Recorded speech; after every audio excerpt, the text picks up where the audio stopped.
नमस्कार दोस्तों, आप सभी का स्वागत है मेरे YouTube चैनल में। तो दोस्तों, आज मैं लाया हूँ आपके लिए एक नई कहानी। अगर आपको ये कहानी अच्छी लगे तो इस वीडियो को लाइक और हमारे चैनल को सब्सक्राइब करना ना भूलें। तो चलिए शुरू करते हैं। एक गांव में रामू नाम का एक किसान रहता था जो कि बहुत गरीब था। किसान की गरीबी देखकर उसकी पत्नी उसे खूब सुनाया करती थी। किसान के पास दो बहुत ही सुंदर बैल भी थे और एक जमीन का छोटा सा टुकड़ा था जिसमें वो खेती कर सके। वह अपने परिवार के पालन पोषण के लिए दिन भर मेहनत करता और उसके खेत में अनाज भी बहुत अच्छा उगता था। किसान के खेत में जो भी अनाज होता तो वह उस अनाज को बाजार में बेचकर कुछ पैसे कमाता और अपने परिवार का पालन पोषण करता।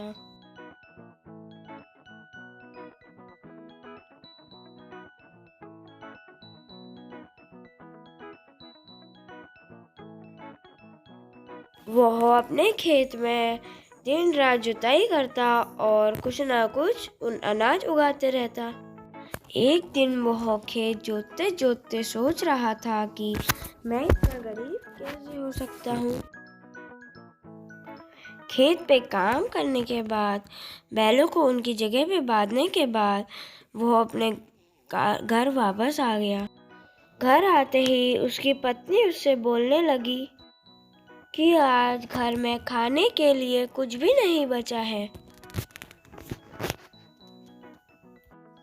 रामू और उसकी पत्नी जैसे ही कुछ बोल ही रहे थे तभी एक साधु बाहर से आकर बोलने लगे, बेटा कुछ खाने के लिए लाओ, भूखा साधु द्वार पे आया है।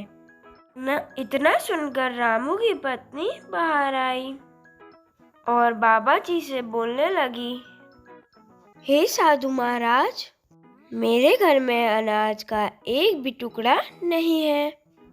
इतने में रामू बाहर आकर बोलता है और रामू अपनी पत्नी से कहता है, जो भी आज तुमने मेरे लिए बनाया है वो साधु महाराज को दे दो, आज मैं भूखा रहूंगा। इतना कहकर रामू अपने बैलों को लेकर खेत की ओर चला जाता है और खेत जोतने लगता है।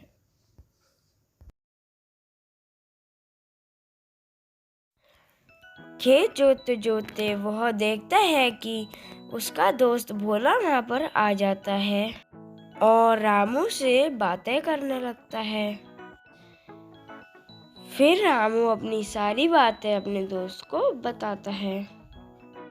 कुछ देर बातें करने के बाद रामू और उसका दोस्त भोला पानी पीने के लिए चले जाते हैं। जैसे ही वे दोनों कुएं के पास पहुंचते हैं और देखते हैं कि कुएं में पानी नहीं होता है।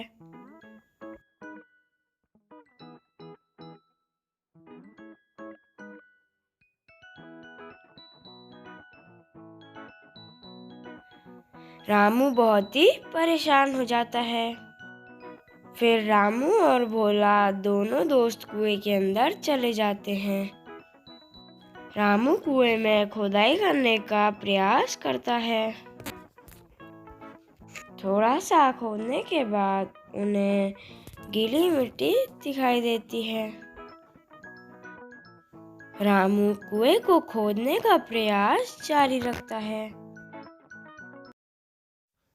कुछ समय बाद कुएं से बहुत सारा पानी निकलने लगता है और दोनों उस पानी को पीकर अपनी प्यास बुझाते हैं।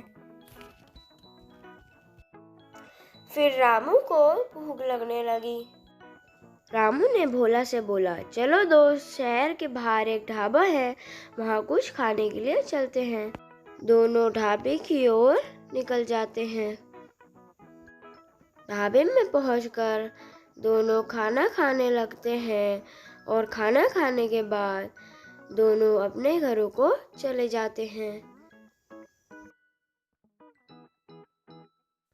जब रामू घर पहुंचता है तो देखता है कि उसकी पत्नी माता रानी की पूजा कर रही होती है और वह भी पूजा करने लगता है।